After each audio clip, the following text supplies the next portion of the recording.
Hello, everyone. Welcome back. Hope you all had a great lunch. For the first time at the National Space Symposium, we're hosting concurrent panels covering diverse topics. The Space Foundation decided to do this to accommodate customer requests to expand content during the symposium. Our distinguished panel here on the north stage this afternoon covers the latest in Earth observation technology with a focus on the links between environmental, economic, and national security issues. We're fortunate to have Ms. Nancy Colleton, the president and founder of the Institute for Global Environmental Strategies, as the panel moderator. She's assembled an excellent panel to discuss Earth observation technologies. Ms. Colleton, please introduce the other members of the panel. Thank you. Thanks so much, Phil. Hello and welcome. It's great to see so many people in the audience on such a beautiful day. And I just wanted to start off by thanking the Space Foundation for having me back here to put together an Earth observation panel. Specifically, I'd like to just thank Elliot Pullman, Steve Eisenhart, and my good friend Brendan Curry over there for their constant willingness to cooperate and for the leadership role that they play in the space sector for bringing us all together as a convener and convening us. Two other people, speaking of partners, I'd like to point out in the audience, Bill Nye, the science guy, who's been very involved with the Alliance for Earth Observations, and also our good friend Jim Kirkpatrick of the AAS. Jim, good to see you here. I'd like to talk just a minute about the Alliance for Earth Observations and what we intend to do. What we try to do is bring together the companies or entities that develop the technologies that help us better understand the planet with those that need that information to better manage it. And as such, over the past year, we worked very hard on three key messages. The first is the importance of environmental information and Earth observations as environmental intelligence. And I was delighted to see just a few weeks ago a wonderful article in Physics Today by NOAA Administrator Jane Lubchenco and Tom Carl talking about environmental intelligence. So we're pleased that that theme is being picked up and used. Secondly, we have advocated very hard for a national strategy for Earth observations, and not just a science strategy, but truly a comprehensive national strategy that engages users who need actionable information upon which to make decisions.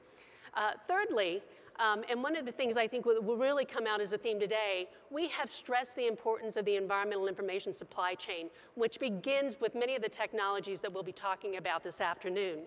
And so with that, I wanted to say that it's been an incredible week for Earth observations.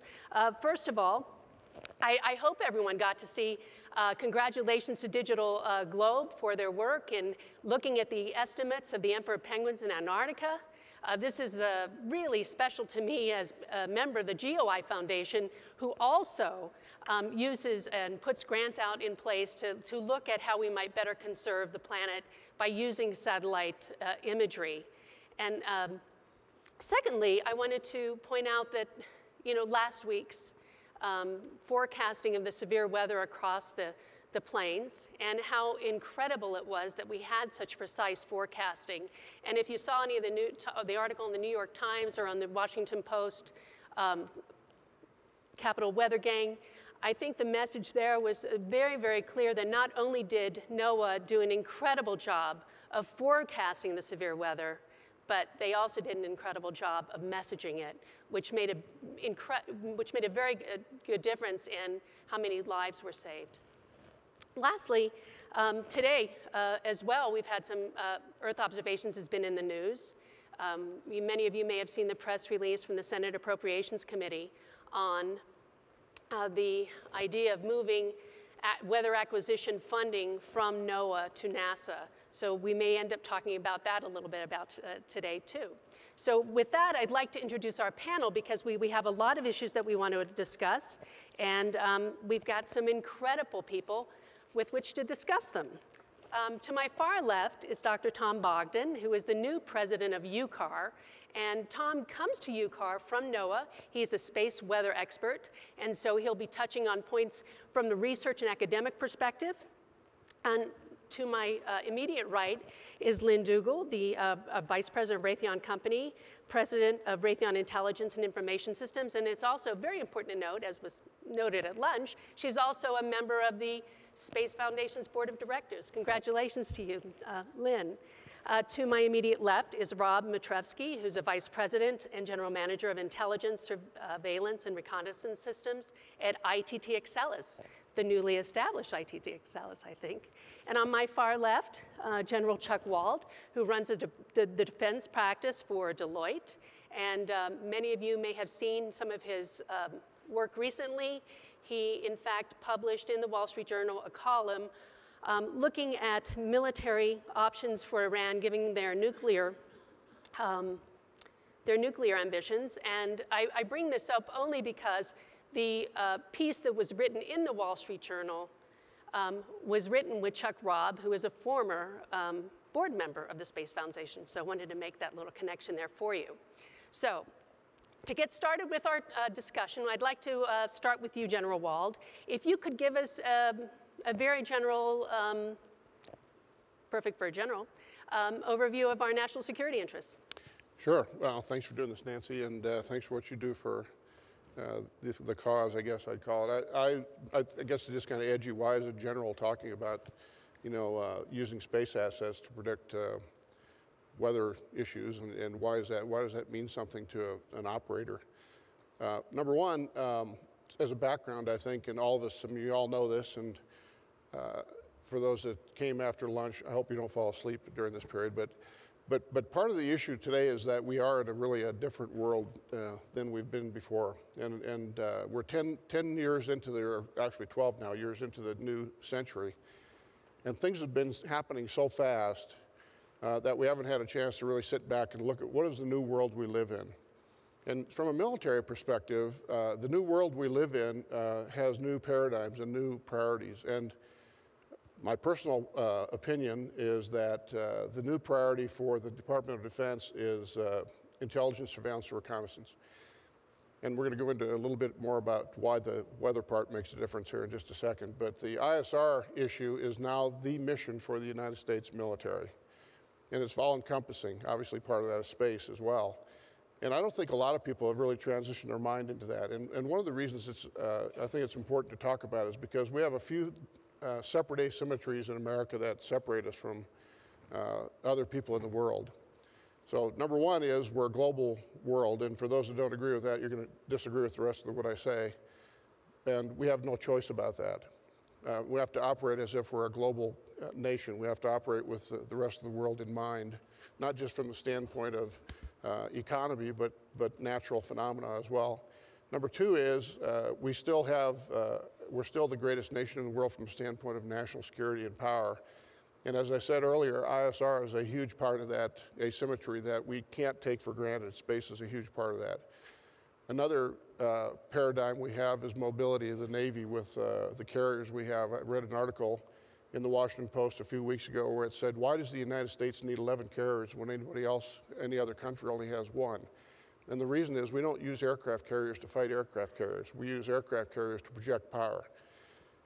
Number three is our mobility, and then there's a couple of other things that make us different. So I go back to the ISR part. When I was first retired from the military, I worked with the Center for Naval Analysis on a study on why climate change is going to be a national security issue for the United States of America and the rest of the world for that matter.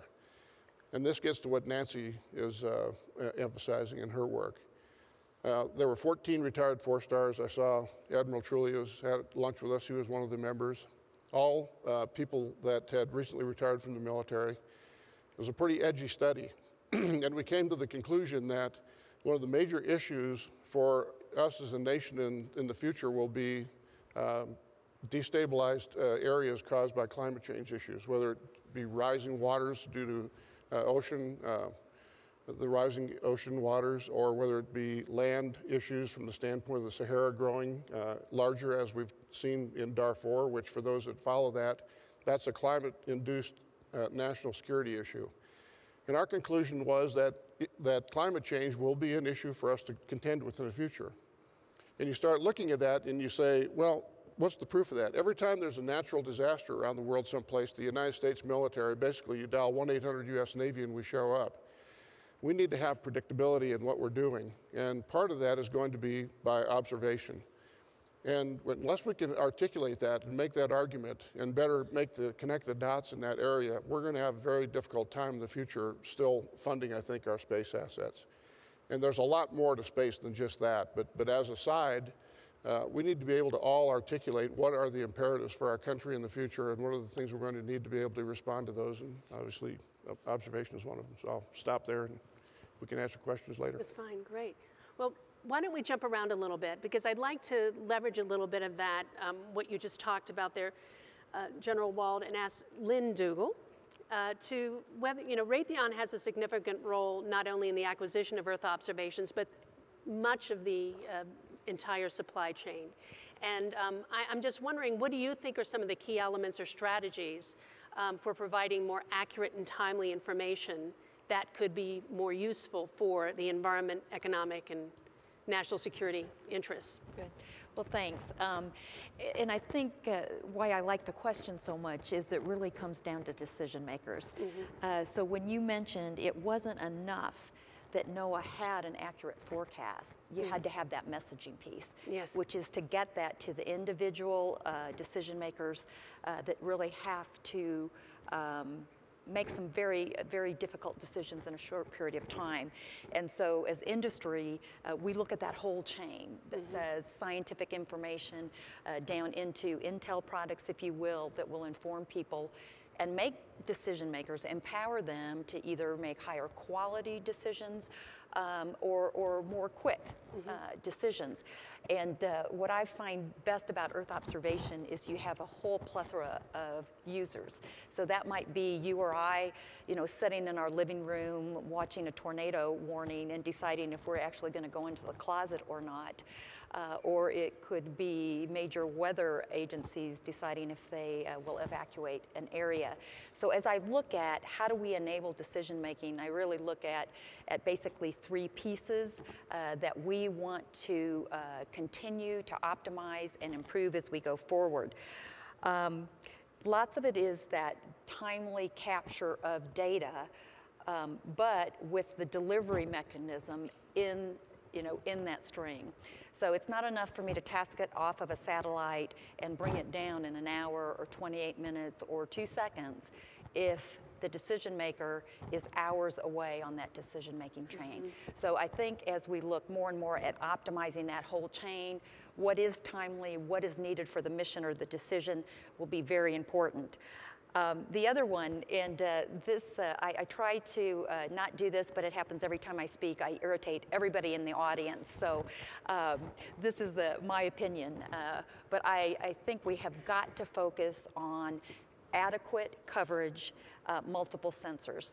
And why do I say that? There's a lot of time and energy really trying to, or we can be tempted to just go for exquisite imagery or optimization of a sensor. And really to up our level of decision making, I think we really have to look at what is that combination of maybe adequate information, right, that then can be synthesized on the ground and layered over perhaps various products to get us that higher quality decision. And so I think we owe it to ourselves as an industry, as a nation. We've invested a huge amount in the assets we're flying today and those that we're committed to. So I think we need to own that and come forward with good ideas on how we might layer that, use space with airborne, with terrestrial, seaborne, and so on. And then the third piece is really the analytics. And I think each of us in the audience, we've all suffered from the last 5 years of that personal process of is more data better? And we probably all hit our independent, wall on at what point is more data actually limiting your ability to make a quick or a quality decision. And so I think from an industrial base, what we need to bring to the community is that commercial civil DoD partnership and really look at what's happening around us in analytics, in fusion, and really derivation of information from massive amounts of data. And therefore, it's incumbent upon us. I know in the Raytheon team, we spend a lot of time with IBM, what components and algorithms from Watkins could be of value to our client space, what is Amazon doing, what is Google doing. And so I think my biggest admonishment to myself and to all of us is we cannot create the level of analytics and fusion and knowledge extraction that we need as a standalone community, and we need to be that bridge between the commercial and the scientific world to really get those great decisions in a really short period of time. Our community is much, much broader than it used to be, isn't it? Yeah. We really have to think in different terms these days. But staying with the same theme of industry, I'd like to come to you, Bob, now, Rob, if you don't mind, and ask you about the kinds of major challenges and opportunities facing industry from your perspective regarding these linkages between the environment, the economy, and national security. Yeah, thanks, Nancy. I'm fortunate enough in my current role to have in my portfolio a cross-section of environmental programs and contracts and opportunities, those that deal with national security and those that are more commercialized. So I do see a lot of alignment in terms of both challenges and opportunity areas. It's actually much more aligned than it has been in certainly my experience in industry, where we might have ebbs and flows at different phases or different points in the past. They're now much more aligned, particularly in terms of challenges, and challenges as we all know them are very obviously the government budget cuts, and the pressure in terms of the economy, the pressure in terms of Congress and their challenges, and the pressure that will be evident on programs of record and things that are new starts. We already know that there's going to be fewer and fewer large development programs. That was a trend anyway. It's a trend that obviously will continue and accelerate at this point. But it is forcing a change in the way we're thinking. It is causing us to really reevaluate within industry, and I think within government, our approach to whether we want to have less capability, or whether we want to be smarter about the way we approach that capability, or whether we want, as Lynn talked about, is to trade that exquisiteness versus a practicality of assets and capabilities. And there are a lot of opportunities actually buried within those challenges for us in terms of affordable alternatives to exquisite solutions. Certainly we're involved in a lot of those things, whether it's DWSS or whether it's commercial remote sensing or other weather programs. There are opportunities buried there, but certainly a huge challenge that everyone's feeling across the industry and in government budgets. I think those particular budget cuts are really leading to a question about the stability and the strength of the industry and the private sector, and about whether there are consolidations to come, or whether there are industrial base issues as we've discussed in the past. And what does that really mean in terms of less budget to go around in more traditional types of programs, but also in the threats to the non-traditional, maybe the service level agreements that come with programs such as Enhanced View, where the promise of purchasing a service is even being questioned, and what impact that'll have in the future of our industry's ability and desire to actually support in terms of investment ahead of time and positioning for providing support to government customers with the promise of a contract or the promise of revenue. And then the third and last thing in terms of challenges really has to do with the fact that domestic competition is very good for us, has been very good for us, but with these budget cuts comes the increasing strength of the international community, and then the shrinking addressable market that we see as a result based on that, that international capability, both domestically with companies abroad coming here with much strengthened capabilities, and that which is international as well, where our addressable markets are becoming more niched and becoming very much limited in terms of our abilities, not only because of ITAR, not only because of cost pressures, but just because of the number of competitors that are really growing out there. Now, in terms of opportunities, I think we're really at an inflection point for the industry. With all the challenges that I stated, I think there is a great amount of opportunity for us to really change the industry, to change the way that we behave both in terms of government acquisition, government requirement setting, but also in terms of what we can do in the industry in providing more solutions that perhaps are more integrated, that perhaps are simpler, that perhaps are more affordable, that perhaps lead to the actionable intelligence as a course, rather than providing piecemeal data that then goes into a big system that as Lynn also said, may not come out in an adequate time frame. That is, I think, where real opportunity lies in those integrated offerings for us, in our ability to determine the pattern of life. Pattern of life is a big key word now for us, both in the national security area and intelligence, where you might want to understand the pattern of people that not only set IEDs, but the pattern of where those people build them and what materials they might use for those, so that you can actually find the cause at its source. Pattern of life in environment is actually much more individualized as well. It's becoming more and more evident with social networking and social media that we want, it's a bit of a me generation.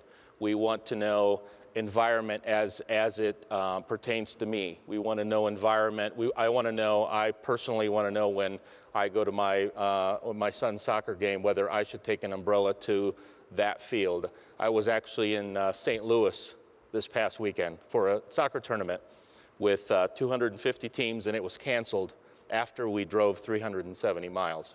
I wanted to know ahead of the drive that it would be canceled, right? So wouldn't we all? Yeah, very important for that to be individualized. Yeah. It's a great opportunity for us. It will cause a change, though. I cannot individualize that particular trip to St. Louis with a big government satellite system on its own. It can be a source of data, but we need that to be integrated with lots of other data so that we can get intelligence for me as a consumer that is actionable. So I think that's the balance that we see in challenges and opportunities. Excellent remarks. Thank you. Thank you. And speaking of weather, UCAR, as you know, is such a well-known and well-respected, one of the world's leading and most diverse research institutions, I should say. Hearing these remarks, could you tell us a little bit about the supply chain with space weather, terrestrial weather, yeah, and where our challenges lie there? Absolutely. Thank you, Nancy. Because it's all about the weather, isn't it? You know, looking out today, the U.S. probably has the strongest observational system of observations of the Earth environment in the world. But yet I think we're at a critical juncture, and in some sense that's why we're all up here today, and that's why you chose this panel to come to. That juncture is brought about by the fact that the demand for data, while huge, is costly, and we're starting to live in an environment where cost accounting is becoming not just part of what we do in our households, but what we do as a government and what we do as a nation, what we do as a world. And yet these satellite systems that we rely on so heavily for the weather, the prediction, for saving lives and livelihood, are aging. They're aging not just in clock time, how long they've been up there and how long we've been asking them day in and day out to do their jobs, but they are also aging in terms of the technology that is on board those satellites. And they are not capable of bringing on the new technology that's been developing alongside them. And so what we face then is a very real gap in the form of risks that we look to in the future when it comes to not being able to provide communities and industries with the information that they need each and every day to protect lives and property if we do not look forward and plan for our future and plan for our next generation of satellites and what they look like. And I think the key word behind this is going to be innovation. In 2007, the National Research Council undertook a decadal survey of observations of the Earth from space. Its report called for a renewal of our commitment as a nation and as a society to a robust system of satellites to support not only weather prediction and warnings, but also agriculture, transportation, water resource management, and national security. However, even in recognizing this, I think we find ourselves today conflicted on just how to proceed in this very complex world. How do we prioritize those data that are most essential to move us forward? How do we infuse the proper science and technology into our future observations so that we don't need more data to get more information, but we're able to get more information out of less data? And then remembering, as Lynn pointed out, that information is not the end of that chain. It's actually the knowledge that we need to go forward and make good decisions in our lives. How to innovate. And on that front, I'm happy to report that the US Air Force has agreed to partner with Taiwan and the University Corporation for Atmospheric Research to build a second generation of the COSMIC low-altitude satellite system. As you might recall, the first COSMIC system, which again originated from a partnership between the NSF with Taiwan, NCAR-UCAR, also in collaboration with the Department of Defense and NOAA, has been profiling the global atmosphere, and this is key, over the oceans, over the polar regions where it's hard to get, for 6 years. It uses a set of 6 microsatellites that employs GPS signals from setting GPS satellites to deduce information along the path of those signals about temperature, humidity, and content of the ionosphere that gives us insight into space weather. These data are now routinely ingested into National Weather Service forecast models and are leading to tremendous improvements, especially out on days 6, 7, and 8, those days that might have helped decide whether you could have gotten to the soccer game or not in St. Louis. Overall, we expect COSMIC 2 to have greater potential yet with more soundings per day to enhance what we know about the Earth and its environment when it's deployed. In short, there are promising innovations underway in the US supply chain for atmospheric observations, but there are also warning signs that we should heed and respond to. The nation's investment in Earth satellites is truly a bargain when you think about the impacts. Last year alone, there were $50 billion in impacts from extreme weather across this country. $50 billion. And without JPSS, without GOES, without METOP, without the series of sensors we have out there in space, feeding that information into forecast models, I fear that the damage could have been much more. These observations provide economic savings. They spur our productivity at an annual rate that's many times the cost. In true thinking forward, this is a bargain we cannot slide back from. Well, thank you. Very thoughtful remarks. Thank you very much. Now what we're going to do is move into some questions that we're getting from the audience and some other questions that I had prepared. And what I'll do is I won't necessarily direct them to anyone unless the questions call for it. But if you would like to add any information to that, just feel free to jump in because I want this to be an engaging, kind of fast-moving conversation. Rob, I want to go back to something that you said. And you saw as an opportunity right now that we can change the industry. And I'd love to ask you 3 industry professionals, what's the #1 thing that you think we could change at this point? Sure, I can. Or I mean, you don't have to have one thing. Well, I do believe there are a number of things. One is you can change the offerings and the offering types, and we've talked about that. It's really about simplifying and making things more affordable and making things more integrated in terms of getting straight to the actionable intelligence. I think the other thing that we can really due to relieve some budgetary constraints, has helped change the business model, right? The business model of the traditional cost-plus type of contracting may not have as much of a place anymore. My particular portfolio has slowly shifted from cost-plus to about 40% fixed price over the last few years, and I expect that to grow. And I want it to grow. As a matter of fact, I see a great reason for the industry to take on the financial risk for some of these endeavors rather than the government customer to do that, particularly when you're demonstrating some maturity in the process or the technology. There's no reason why it couldn't be fixed price. Now, both customers and industry have to make sure they have an understanding about how to do that fixed price contracting and maintaining and administering those sorts of jobs. But fixed price isn't a black curtain endeavor. It's really a very collaborative thing with the right customer relationships that can be very beneficial for both. Beyond that, I do think that the on-demand model, service level agreements, a transfer perhaps in some areas of infrastructure from government-owned to industry-owned may be a really, really progressive way to move forward with budgetary cuts. There is financial capital in the private sector. Some of that financial capital wants to be used for solving very difficult problems of our customers. It is a change from how we've grown up. It is a change in perhaps oversight, perhaps control, definitely ownership of those customers. And that'll take some getting used to.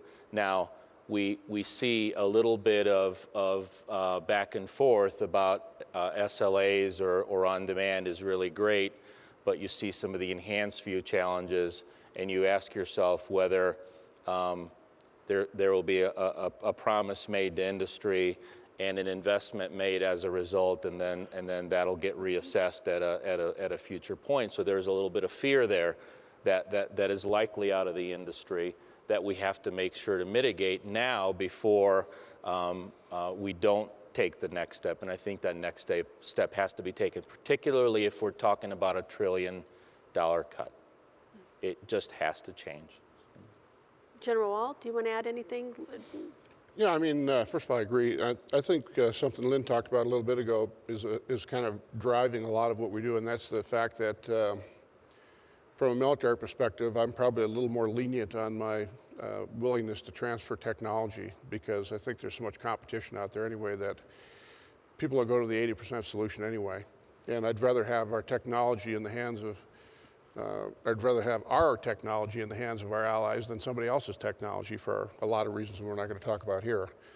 But I think that's number one. I think we need to have a lot better business case practices for our government people as well in the United States. I think this whole idea about tech transfer needs to be, it's being addressed a little bit, but it needs to really be addressed from the standpoint of our competitiveness. And it isn't an either or. It does give us better capability globally. I'm talking from a national security aspect now too. And so I think alliances that have capability, sharing capability. There was a report came out just the last couple of days about NATO's performance in Libya, which I thought they did a great job stepping up to it. But the fact is they ended up having a paucity of capabilities in areas they really needed. ISR is one of them. So our expectations of our allies need to be increased, but on the other hand, the availability of capability needs to be put there too. So in the Middle East, we talked about the Iran issue. The Middle East allies are stepping up to the plate on some of the technology, but we need to help them. So I see that as a kind of a policy issue that will help not just national security, but also our business processes as well, and for industry, it'll be a helpful thing. Thank you. Lynn, did you want to add anything? You know, I'd add two things to the many good ideas already on the table. And one of them is, I think as an industry, we have really got to take ownership for driving cost efficiency in our offerings. And so we tend historically, just because the nature of the free market, to look at things very programmatically. And I think we've all owned for years, right, that we have to, within that program, you know, drive down costs, whether it be in service offerings and business models or better technology. I think the next natural evolution is we're going to have to take that ownership to a higher level. And so the example I would throw out is, you know, we've got multiple polar constellations and so on. And I think we really have to own cost reduction. When you talk about $1 trillion, we're not going to trim around the edges on that. So really, as a community, how can we take similar missions, think about the synergies we can use to grab those. Of course, I'm not a sensor girl. I'm, you know, data and information, ones and zeros get me really excited. And what can we do on the ground to just drive those costs, right, so we can preserve scientific mission. The second thing I would say is advocacy. I don't know about you in the audience, but many people, and I might even say most people, do not understand what Earth observation and weather mean to them in their daily life. And so I think there's the old joke where you go into the congressman and you ask for a new satellite system, and he says, well, you know, why do I need that? I have the Weather Channel. That's not a joke. That really happened. That really happened. Unfortunately. But you really, I think we have just our job jar has gotten bigger in that mode. I thought Dr. Lubchenco did a fantastic job in congressional testimony of tying, you know, JPSS was not just about better weather. Right? It was the ability of the Coast Guard to save your life. You know, it was much more personal. And so that's another one I'd add as a community. We need to become educators, not just on the Hill, but in the general American public on Earth observation and just how important it is to them and their families. Yeah. I think it's always important to point out that our weather programs do such a good job, it almost hurts us because it's magic. People expect it to be there all the time, and it works like you know, what I've said is the problem with our business model is we started giving weather away for free. Yeah. Right? Mm-hmm. So how do we self-sustain our our industry? Yep. Did you want to add anything? You know, I think one of the cost drivers that we have to come to grips with is requirements. And often, requirements are very tricky to set around different issues, and the process by which they are set is often incredibly complex and involves lots of different groups of people coming in and being involved in that process. How well do I really need to measure something? If I'm doing research, there's a certain level of accuracy and precision I may like to have. If I'm doing a forecast, it may be possible to provide the right information at the right time to the right people without that level of precision. And cost is always driven by requirements that come into the process. I often think about going to a restaurant and ordering your meal based on requirements. I don't know how far you'd get with dinner. Instead, you get a menu of this is what we can serve you and these are the prices. And in a certain sense, requirement setting needs, in my opinion, to resemble a little bit more the menu-driven approach where we can spend our calories and our dollars, which makes the most sense to us, in a way in partnership with the restaurant and the cook, if you get the analogy. And in this way, I think we can perhaps try to keep some of the costs together. Yeah. Well, we're getting some really fantastic questions from the audience, so I want to start asking you all some of them. Does the panel feel the upcoming budget cuts will cause gridlock in climate intelligence or create new opportunities? Well, let me grab that. I always see an adversity opportunity, and I think if we look back in history, many of the great advances have been made during times of upheaval because people did seize the initiative and see different ways to go forward. I think this is a great chance for us to really think about innovation and change. I love the quote from General Shinseki that if you don't like change, you're going to like irrelevance even less.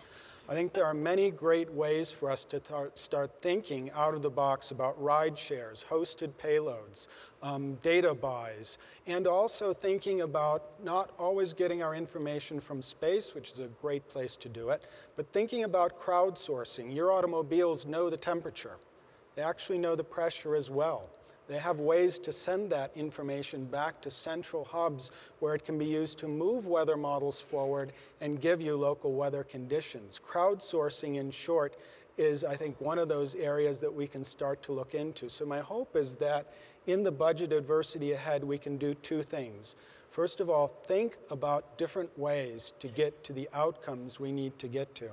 And secondly, use that opportunity to really invest in the crowdsourcing and bringing in all sorts of different data that technology now makes possible. Good. Good for you. That was that. And here's a question. This was directed to Ms. Dougal, but anyone else can jump in here. How do we get decision makers involved in the most efficient way? And we keep talking about providing products for decision makers. How do we better engage them? Yeah, and you know, this is where I won't be in the middle of the bell curve again. I think, one, I'll answer, how do you get good user input that then ups the ultimate desire is easier to get than ever before. We have all kinds of mechanisms to collect data, whether that be through, of course, I'm a data girl, right? So it's, you know, all open source information. We can really collect data in a whole new way.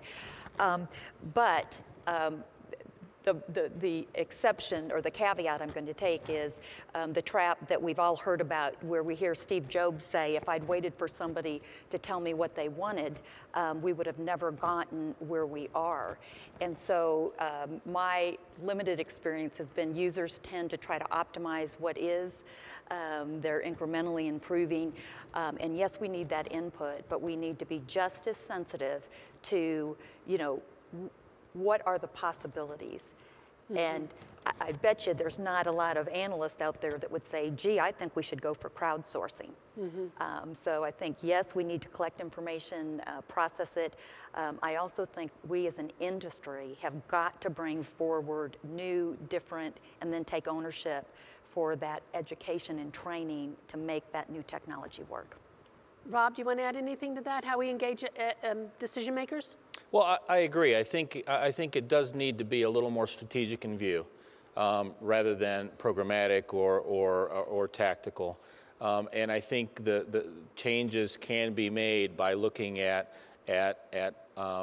what are the end objectives rather than how to maybe get some data. I think Tom was very good in his articulation of options during tough times that are not based on history, on legacy, on what we know, but that are based on innovation, that are based on change, that are based on different ways of thinking about things.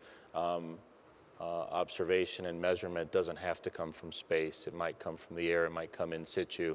These are all requirements, dialogues that we don't typically have at that broad level. We usually have them in terms of a set of requirements against a program acquisition that is for one specific thing. And what it does is it limits our ability to really change and really rethink how it is that we're getting that data.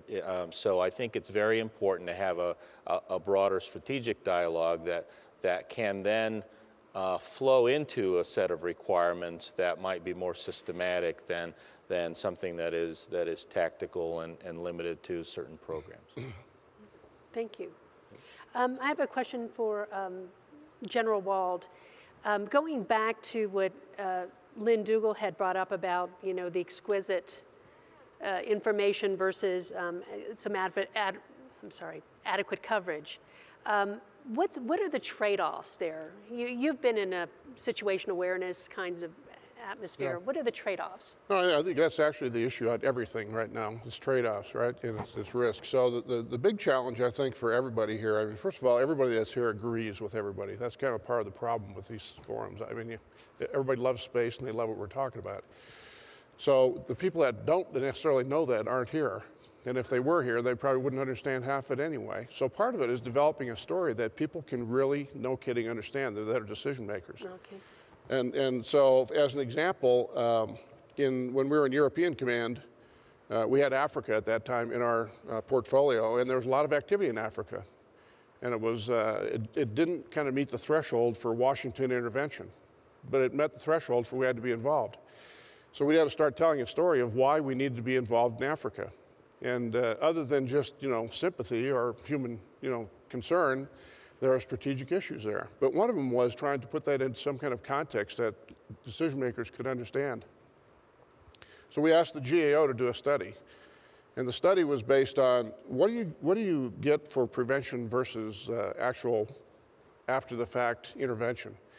And the formula they came up with, based on a lot of input, was for every dollar you spend, you save $10 of intervention or response. That's a really good business case. Now, I tried that on with the European Union Parliament. I gave a talk there, and afterwards, one of the parliamentarians came up to me and said, "That's a really good idea, except I can't sell that to my people because I can't prove we stopped anything." So you've got to have a story, and that's part of what this is all about. Is you've got to be able to articulate why the assets we're talking about or the things that we're talking about are going to make a difference to people from the standpoint of what there's different. Some people just say, "I like the idea," but when you're talking about the budget pressures we have today, you've got to make an articulation of why that fits. And part of it's saving money. It's a business case, just like in industry. So I would say the story has to be more than just people talking to space people. You've got to be able to talk to people that don't understand this. Well, thank you. Lynn, do you want to respond to the question about the trade-off in having adequate coverage rather than exquisite coverage that you got? I was probably already all too clear. I think as a nation, we have to use what we have and optimize what we have before we spend another dollar. Okay. One of the questions from the audience was, what does the panel think of the use of small satellite constellations like Skybox imaging or DARPA's SEAMI program? Are we going to see more of that? Well, I'll start only because I got to have lunch with General Shelton and, talking space and what's up. And, it seems, even just 4 or 5 years ago, we kind of almost had this raging religious war on big satellites versus small satellites. We had the same kind of, button heads on, do you process at the sensor or do you process on the ground? And I think the answer is yes, yes, yes, and yes. And so depending on mission, depending on application, we need all of those things in our portfolio to cost efficiently deliver. Can I just make a comment on that? So this operational ready space is a really good idea. It's been bantered around the Space Command for years. From an operational guy, my concern is we used to have an asymmetry in space. I mean, we used to have kind of a bipolar space program with Russia and the United States, or duopoly. I'm told there's 60 different nations in space now, in some way. That's a lot. And there's a lot of people out there doing things. And so our asymmetry, our monopoly, if you will, is not there anymore. So, I mean, there's a whole bunch of different reasons we're talking on this panel, but one of them is the idea that I personally think there's probably nothing we depend on more in the military than space assets, from communications, transmission of data, weather, the whole thing. And it's like a lot of stuff. We've become kind of, we expect it. And I worry about, adversaries in the future becoming smart enough to do something about it, and we have to be able to replace things. So I think there's this, like Lynn said, there's this kind of spectrum of, we need big things, but we need small things too that are affordable and responsive. And it doesn't have to be perfect; it just has to be good enough for sometimes. Yeah. I'll go one step more too. It's, I think the "and" is correct. I think there's a range of assets that you might need that are spaceborne, and there's a place for some things that are exquisite, some things that are middle of the road, and some things that are very pedestrian. As I said in sort of the opening, there's a lot of increased competition here recently. Eventually, it does get to a market issue too, right? It's a supply and demand issue, and so long as you can discriminate your capability and the value that you provide to your customer, and the demand is there, then the supply will follow. the market will reconcile itself, I think. This is part of what we're coming up against with some of these budget cuts. The market is sometimes consumer-based, sometimes commercial-based, sometimes government subsidized, right? In the absence of government subsidy, it takes a little more free market approach. And I think it'll be very obvious as to what capabilities discriminate, what capabilities provide value, what capabilities meet unmet needs, and then what the industry response will be to that. You probably want to add to that as well. You know, I might add that there's even another dimension to this, which is the use of UAVs potentially for bringing in information. Severe weather is often a dangerous place to send in a crew with a research plane, but UAVs have the capacity to do that. They have the capacity to stay up for long periods of time. And I think this is just another example of looking outside of the box and utilizing what's there for the purpose that you have in mind and being innovative about that use. Will there be reuse of UAVs from Afghanistan, Iraq? Can there be reuse? Can we reuse those? Reuse of UAVs. Yeah, what's good, well, as you know, I mean, I was lucky enough to run the Afghanistan war for the first 3 months. I had one UAV. Actually, I didn't have it. The CIA had it. That was in 2001. There's 65 on orbit every day right now, 24/7. I was told the other day that we're collecting 80 years worth of data every day now compared to what we started with. And so the question is, when Afghanistan goes, you know, draws down, what are we going to do with all these? They're not going to all come home. They're going to go to a place like Africa and other places. So there was a discussion in an earlier panel today about the fact that there's going to be this prolific need for bandwidth and flexibility.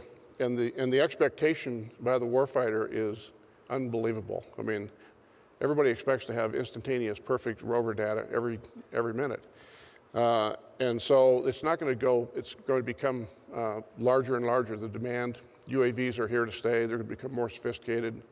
And I just think anybody in the bandwidth business has got a good life ahead of them. Mm-hmm. You know, and I might just leverage something that Dr. Bogdan said about really using UAVs for weather. And another issue where we as a community could advocate is for that to happen, FAA really has to determine how unmanned is going to be, and there's legislation moving, and so that would be a great way to save lives and get better scientific data, but we would then have that hurdle we'd have to get across to really get the value from that. You know, absolutely, and I think it underscores another point, which is, and it's been kind of floating throughout our entire discussion, that it's really international in scope what we're talking about here. And the German Space Agency has been doing a lot of wonderful things with actually flying UAVs with backup pilot control so that they are controlling it, so that they're able to bridge that gap if necessary, and have done some demonstrations of flying from Berlin to Frankfurt.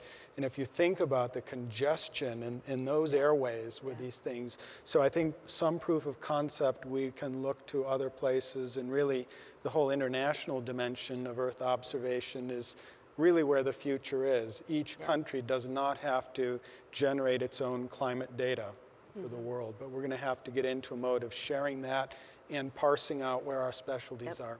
Exactly. You know, I think that last question was a really good example of why it's so great to have you four here, because, you know, one person brought up a great idea and we all built upon it, and it's almost like sitting at a dinner party where you could just sit here all afternoon and listen to some of the great things that you all are saying, so this is great. I have a question, we have a couple questions on climate change that I'm going to start with from the audience. And the first one is, how much of what you all do is being held back or underfunded by people, representatives, or in particular, those who might deny anthropogenic climate change?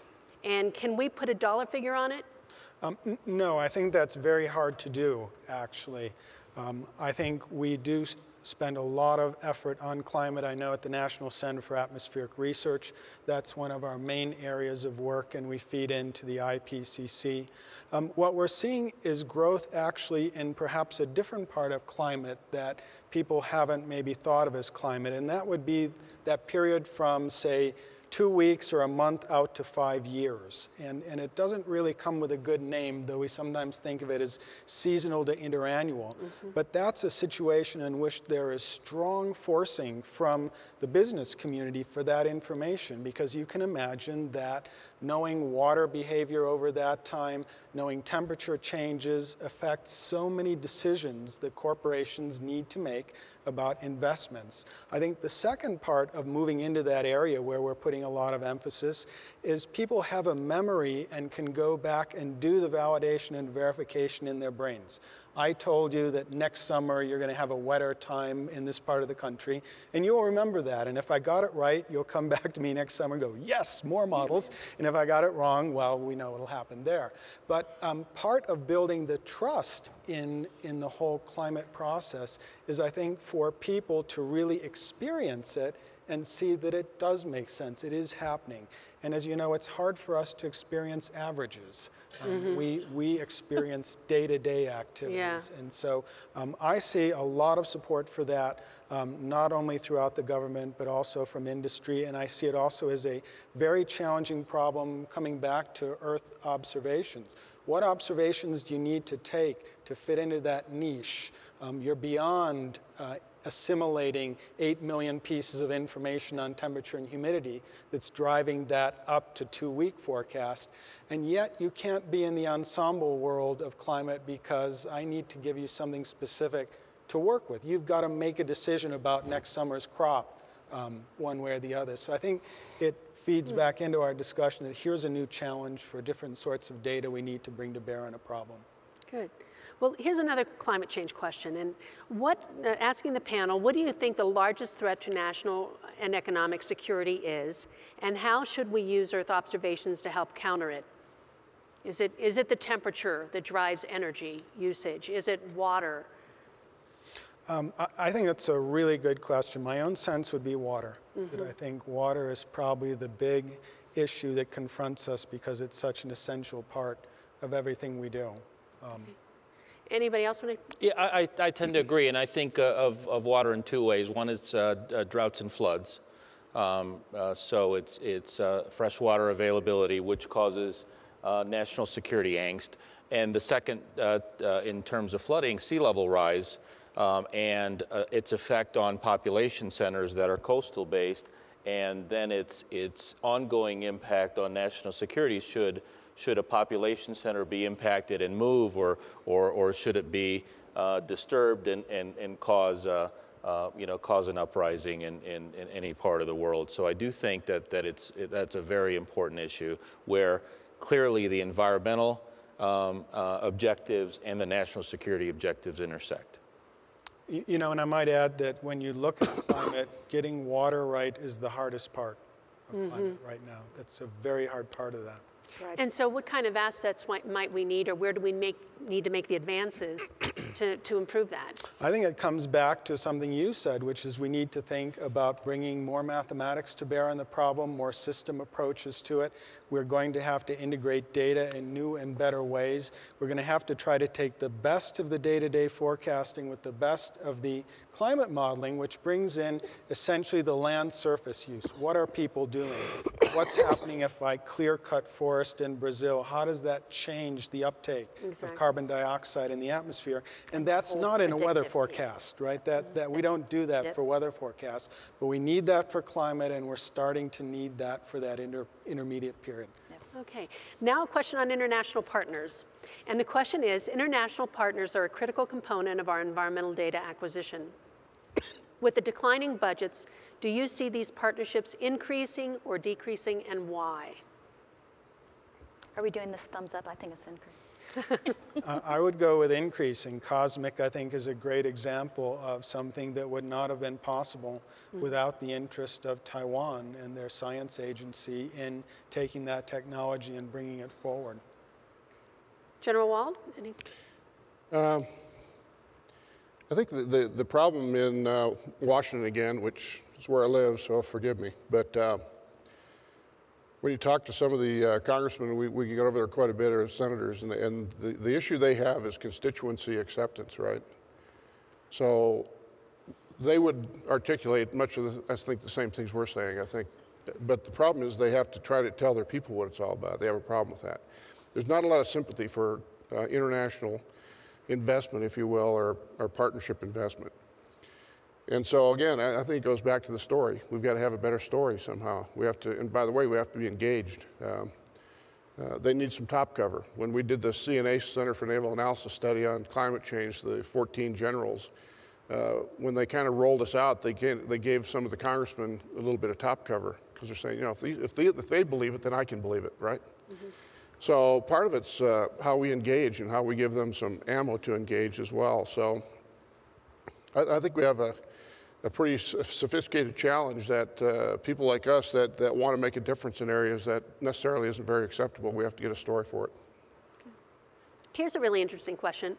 What role will university censor innovators play in the future? And industry currently dominates, which is a historical shift, and has this led to higher costs?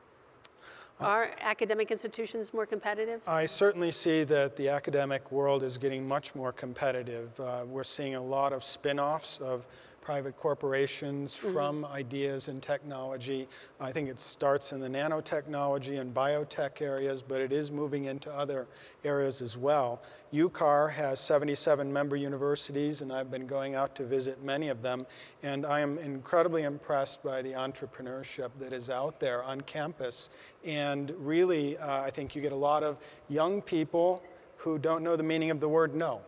And that's critical, because often these breakthroughs come from doing something that everyone says, oh, no, that'll never work, and they don't have that. How we take that information and take that technology and turn it into jobs, turn it into a better economy is, I think, something that's still challenging for us, and something that I think our organization can play a good role in, working collectively with the university community and also with industry where those ideas go. They do not have to be spun off into small companies that you then buy up one after the other, but there ought to be better channels to take that innovation and give you chances to look at it. Well, and I think as companies have to really think twice about where they invest dollars, that university investment will become more and more attractive. So not only do you get a lot of bang for the buck when you go to a university, you've got just what Tom was saying. You have individuals not just who don't know how to say no, they intuitively understand data fusion and how to bring things together. And I think probably the biggest challenge will be those of us, you know, like me, who are old, saying, you know, we're going to step far enough aside, right, to really bring those ideas and that energy to market much more quickly. And I think the economic and the global fiscal situation will drive that to a good outcome.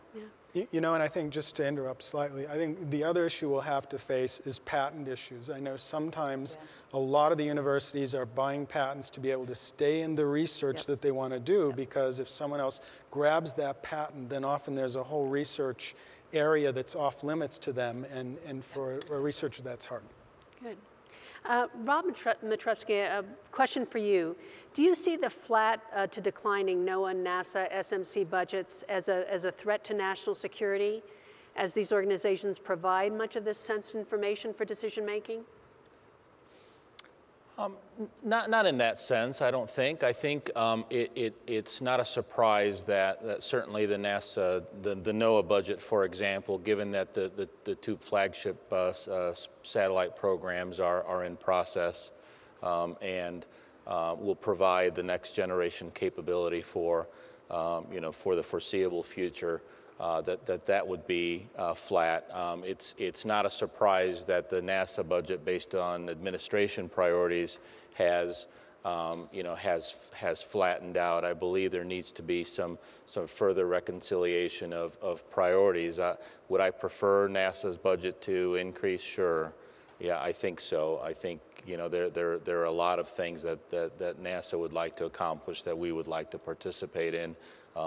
Some of the climate dialogue earlier would be some of that we'd like to participate in. But with the environment around us, they're going to have to make choices just like everyone else. And I think the choices, if placed well, will prioritize those things that are of utmost importance to national security in the best way that they can, And that's another area where industry can come in with this inflection point and this opportunity to help augment those things and to work with those agencies to make sure that they don't have priorities that fall off the table. Good. I have a question here about would commercial Earth observation really work? Other than the US government, who are the paying customers for this data? Or who do we see as being paying customers for this data? For weather data? Mm-hmm. Well, all Earth observation data. It doesn't just have to be weather.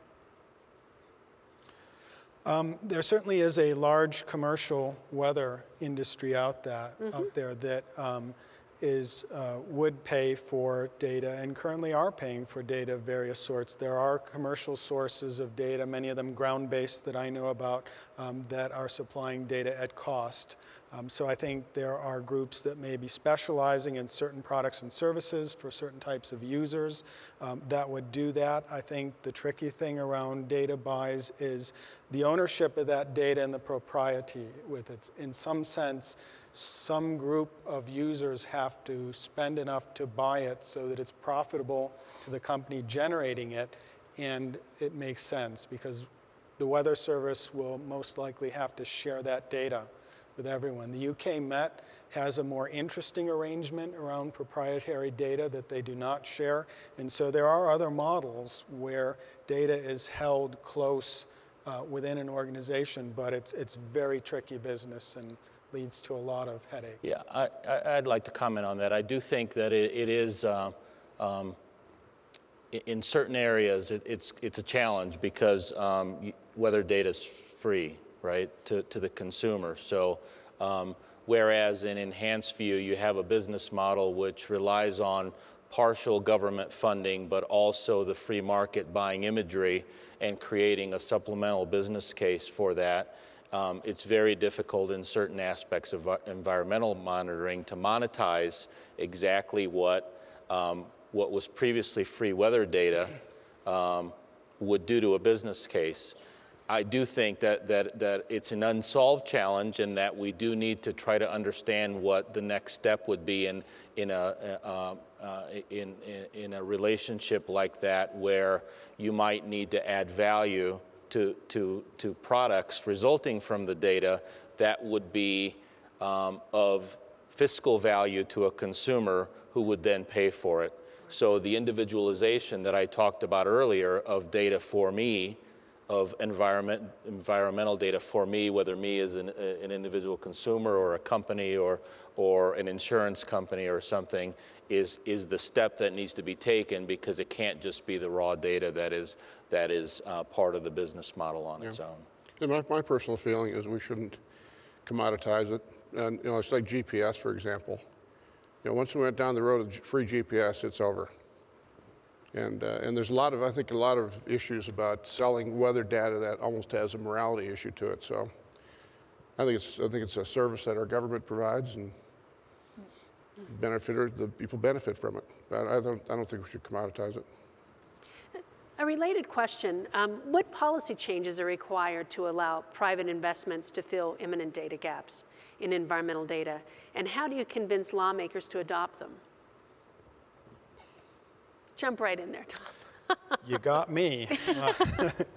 One of my thoughts is simply that to move forward on some of these things, we need to build a coalition that involves industry, involves academia, involves NGO, and also involves the federal sector, because only through a consensus approach around some of these issues will our federal officials be able to make those tough decisions.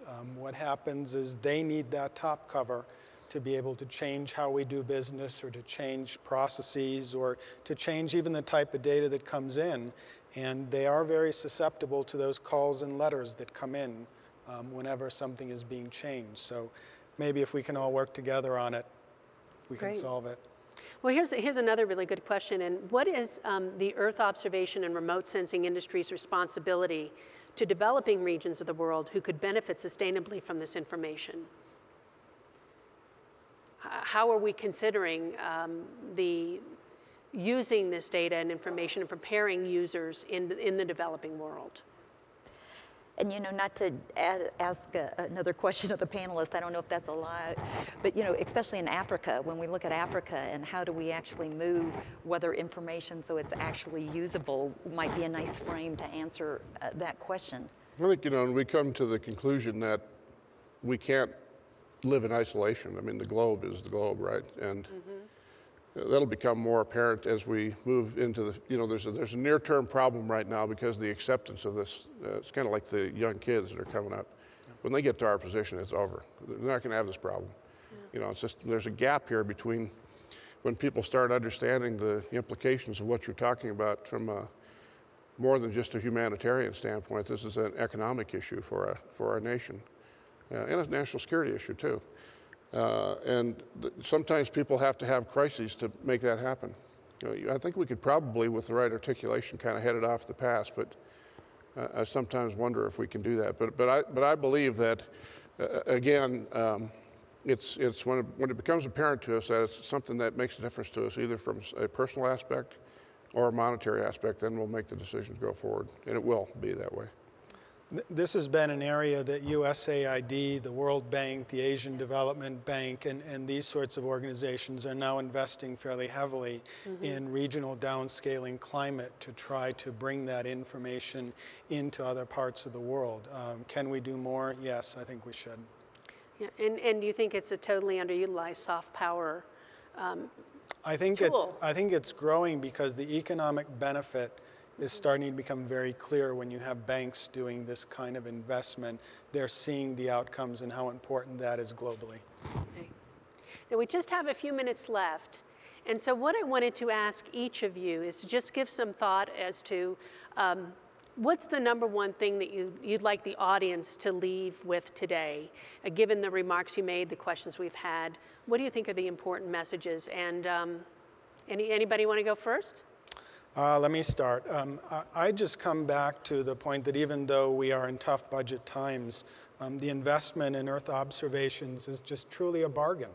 What we get from that is amazing as a planet, and I think if we look more broadly at our expenditures in other sorts of areas, I think the story, so to speak, the brand, what it is that we're about, will stand up to scrutiny. And so I think the key is for us to get that message right and point out the savings in lives and livelihoods that really comes from knowing our planet, knowing what it's going to do and how it's going to change, whether that's minutes of a tornado coming in or whether that's centuries of warming. Excellent. Well, and I should have gone first because mine is really beseeching everyone to be a personal ambassador for the story, for the message, make it compelling, make it personal, so that short-sighted decisions don't take precedent over something that really is meaningful. The second thing I would just say is I think sometimes when we talk about weather and climate change, we go very scientific or very financially driven or economically or even national security. And so I think maybe part of that compelling story is, what is the one thing we all have in common, no matter where you are, and that we're citizens of Earth. And I think as a national policy soft power, there's a lot more as a community we could get from that kind of thinking as we go forward. Rob? Well, from my standpoint, again, I see a lot of parallelism across the industry, regardless of whether we're talking about weather data, whether we're talking about imagery data for intelligence reasons or any other part of our industry, in that it is an inflection point. It is an opportunity for us, both as government and as an industry, to make a change which will prevent some of this angst in the future. And in tough times come great innovations and solutions, and I think we can't miss this opportunity by all hunkering down and hoping for the best, because it's just not going to turn out the way we want in terms of our strength as an industry, as a government-industry partnership to move forward.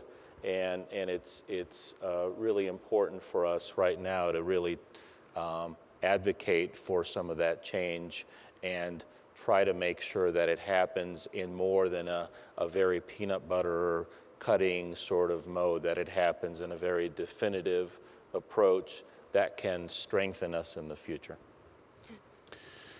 Yeah, I mean, I think from a national perspective, I'm really, very, very positive about America's ability to compete and be innovative. There's no problem there. I mean, I know we need to keep emphasizing that STEM and all that. I would go back to the whole issue about messaging, and all of you here understand it. We're just a really small part of this problem. We've got to have a strong message out there that people can understand and keep hammering it home, and that's all part of your job. Great. Well, my message to you all is that you were super terrific, fabulous, all of those wonderful things, and it was a pleasure to be here with you this afternoon and to hear you respond to these questions. Great. Thank you. And thank you so much to our audience for being with us. The questions you provided were very thoughtful. Thank you. And again, to the Space Foundation, we're delighted to be here. Have a great afternoon. Thank you. So Tom, how long have you been with UCAR? 3 months. I was going to say, I knew it wasn't. Okay. Yes, thank you for leading a great discussion, Nancy. That was awesome. Thank you, panel. And so now it's time for our afternoon break. We'll reconvene at about 4 o'clock for the final panel of the day. Thanks.